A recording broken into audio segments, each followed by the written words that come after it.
Cat Southern Charms, and today we're going to talk about how that you can do resin without breaking your bank.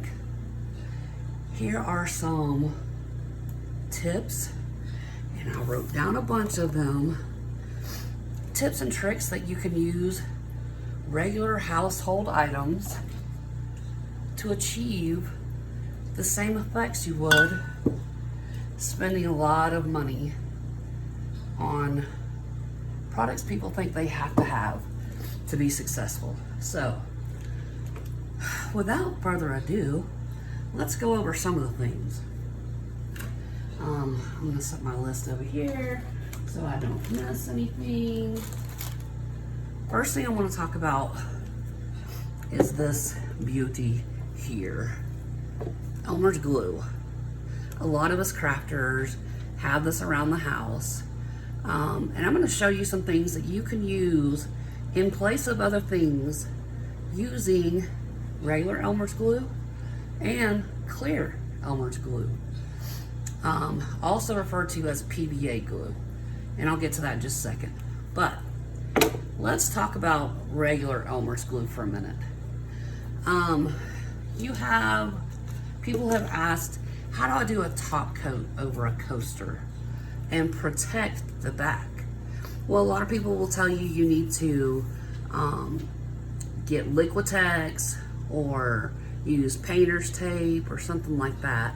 Or if you get dots and spills on the back, you just sand it down, but then you have to recoat this side too. So this little guy will save you a lot of money and is a wonderful trick to keep your pieces looking professional without the sanding and all the mess afterwards. So let's say I want to top this off. I first take this glue and I just use a regular paintbrush, no big deal, and I paint a very generous coat of this on the back so you can see that it's dried. You got to make sure it's dried. You can use a hair dryer, you can use your heat gun. I would not use your heat gun on super high. On a low setting would be great if you want to quick dry it, but a hair dryer will work good on this too. Make sure it's dry, and then you pour your top coat, let that cure, and any drips that come down the side and go underneath the bottom, you're not going to have a problem because you have the glue on here. Let me show you how easy. And I usually use a toothpick, or if you have a sharp like dotting tool or something that you can use. But okay, so this side's all cured and dried, everything's great, you love how it turned out. Now here's your no mess, and I just see this, start peeling it, and then it just peels away. So any drips or anything that were on this come off, and you have a clean underside. So that's a very, very helpful tip. And you're not having to buy, I don't know how much Liquitex is. I think when I looked it up, it was like $15 a bottle, or a can, a spray, whatever. I think it's a bottle that you paint on just like you do the glue. But you can get this for what, 99 cents during school supplies sales? So, great money saver right here. And we know things are super tight right now. So that's how you protect your back with Elmer's Glue. And you have a professional looking coaster with no sanding, no mess, no cleanup. All right, so that's tip number one. Let me set that to the side now. And now let's talk about PVA, the clear glue. This is something that I saw Daniel Cooper come up with. He's an ingenious guy. Some of the things we're going to talk about today are things that I learned from him. He put, in fact, speaking of toothpick, just the tip of a toothpick of clear Elmer's Glue or PVA glue, whatever. It doesn't have to be an Elmer's brand.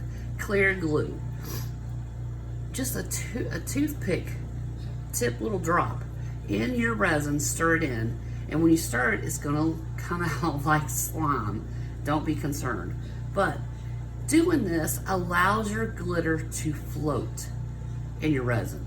Because we know we've had issues where we want to use a chunky glitter. It's beautiful, we love it, but when you use chunky glitter, it sinks to the bottom of your project and it like obscures the rest of whatever you did.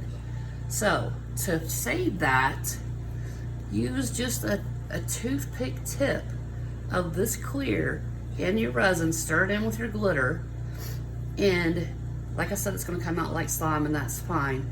It will cure perfect, no issues at all. So you do that, and when your project cures, your resin's floating throughout. It's not all sunk to the bottom, totally deleting any other work that you have in there.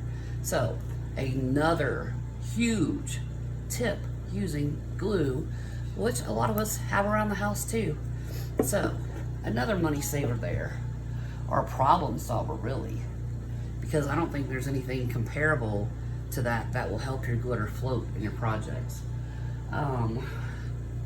I know y'all hear us talk about using mold release. You spray on your mold to help your projects release easier. Well, you can do that, but a lot of my molds, especially if they're intricate molds like this dragon one that I've been doing a lot of lately, there's a lot of little nooks and crannies in here. So for these, I spray alcohol, so it allows my resin to start releasing bubbles from these little areas in these molds like this. You can also use a mold release spray for that. Or if you have like a super thick, like the flower ones where people are doing bouquets and stuff, you can spray this on your mold to help release it when you're done. And I think when I looked, I think I paid $10 for this can. But here's the alternative. Just regular cooking spray. Does the same thing. And I think, what did I say? I think I paid $5 for this can compared to $10.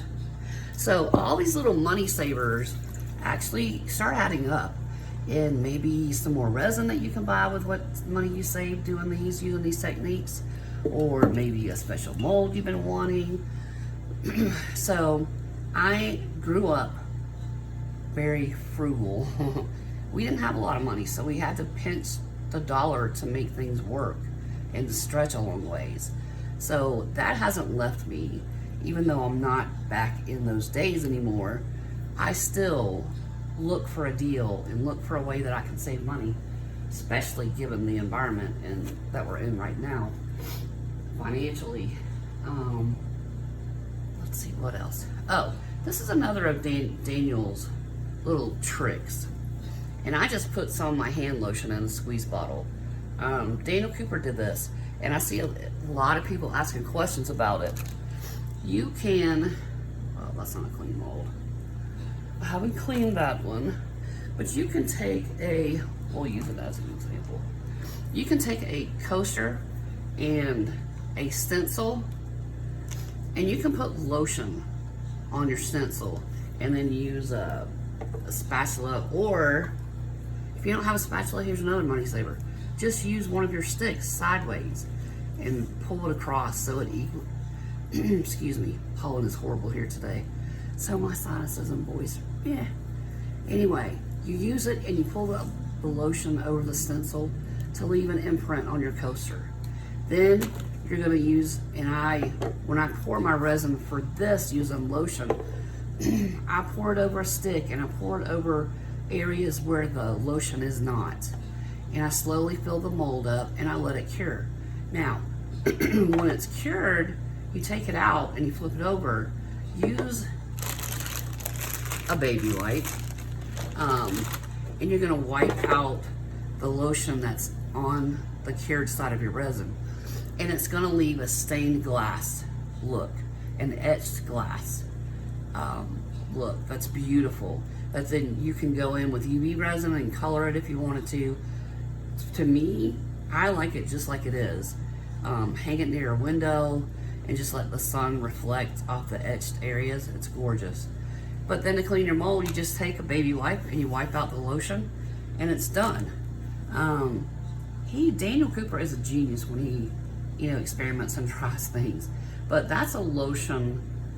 That's a way to get an etched look in an ornament or a coaster without spending a lot of money on the, you know, etched or diamond designs.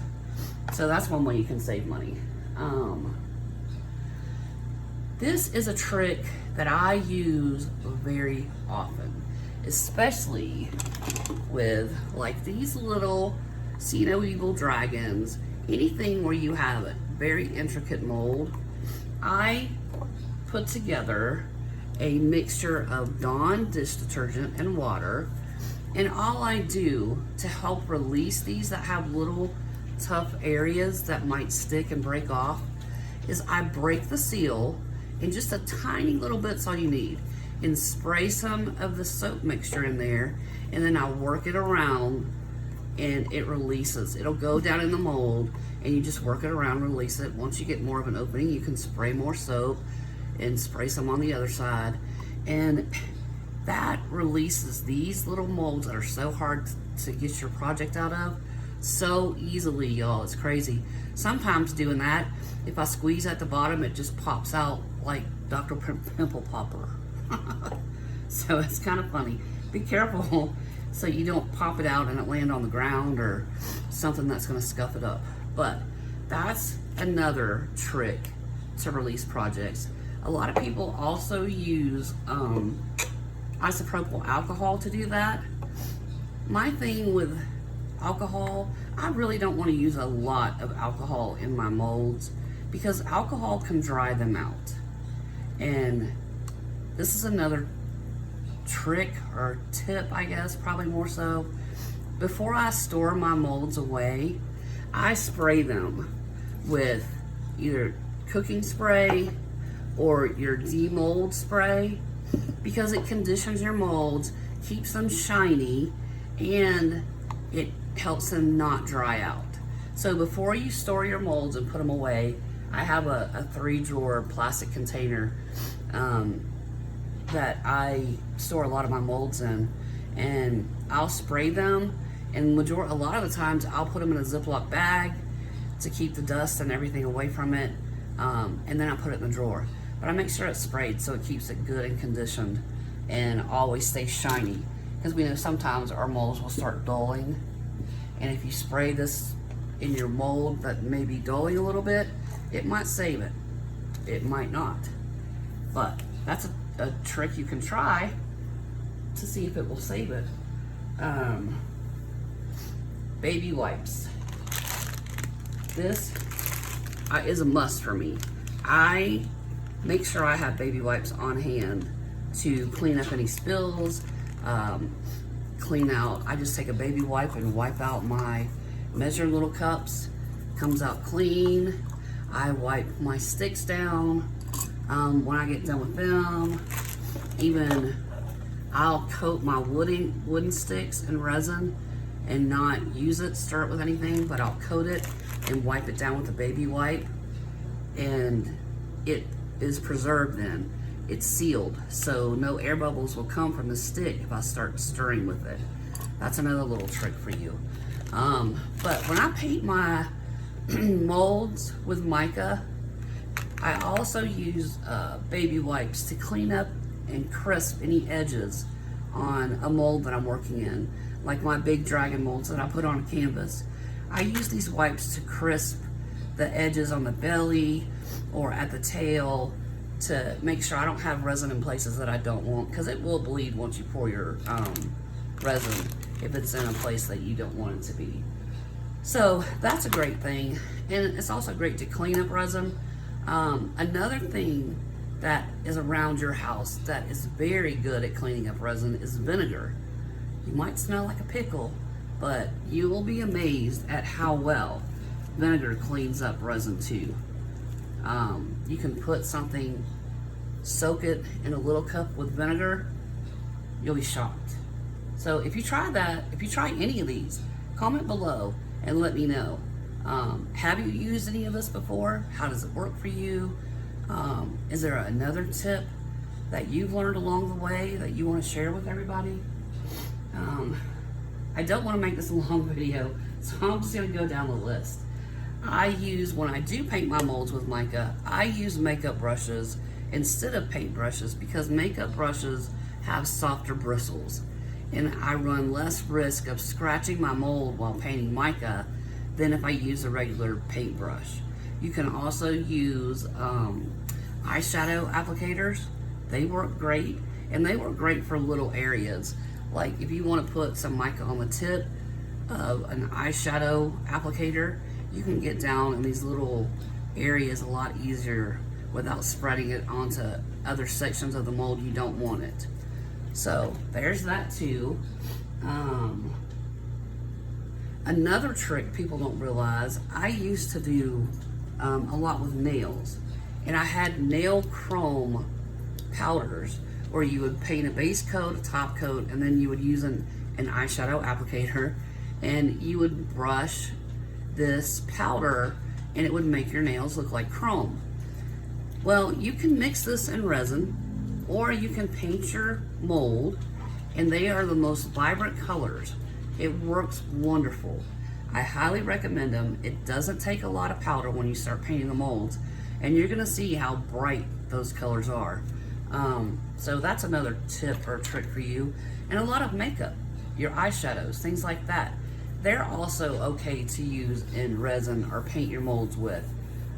Just experiment. Try your favorite colors and see what happens, how it turns out. Do a little test. I always say, do a test with something new.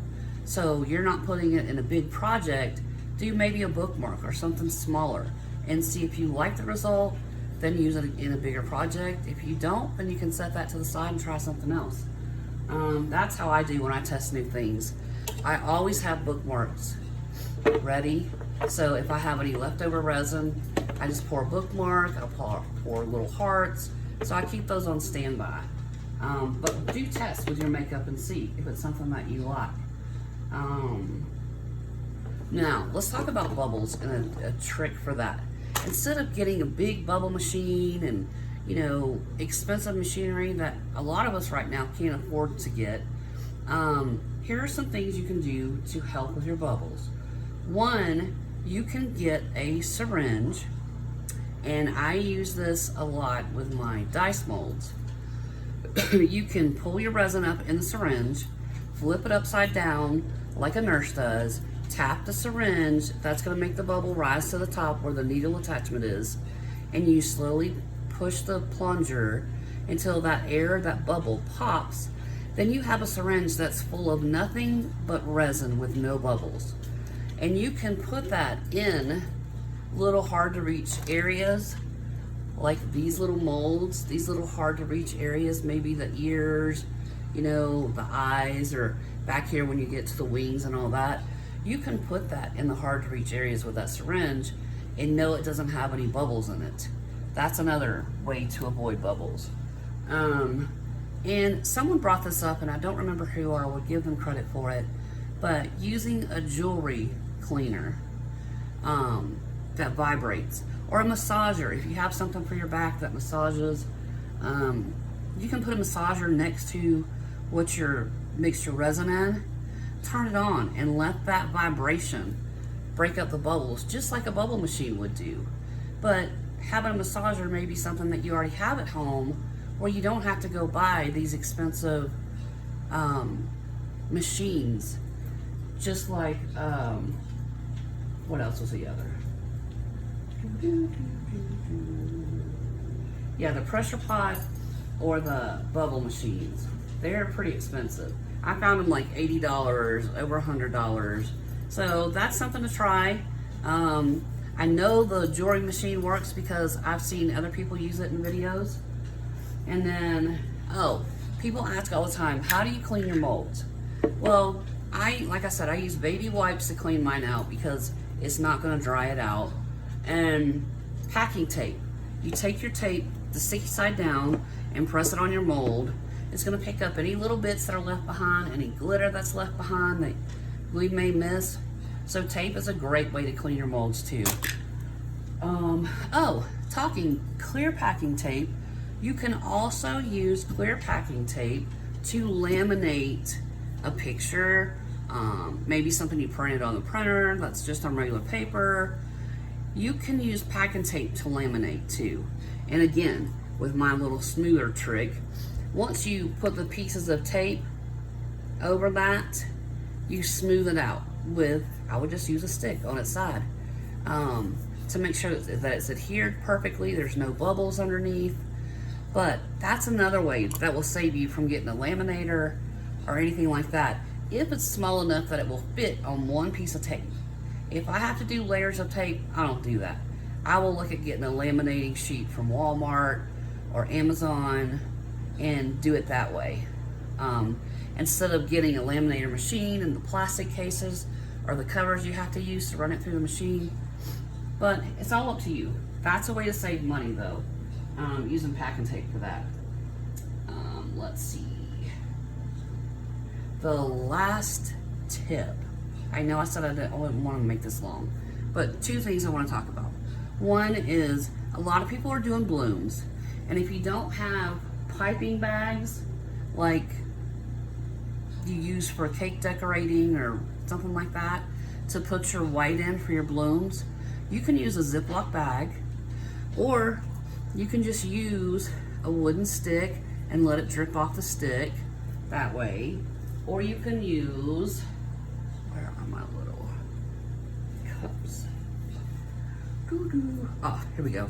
Or you can use a paper little bathroom cup. These are like little 3-ounce cups. They're not very expensive. I get them to mix my resin.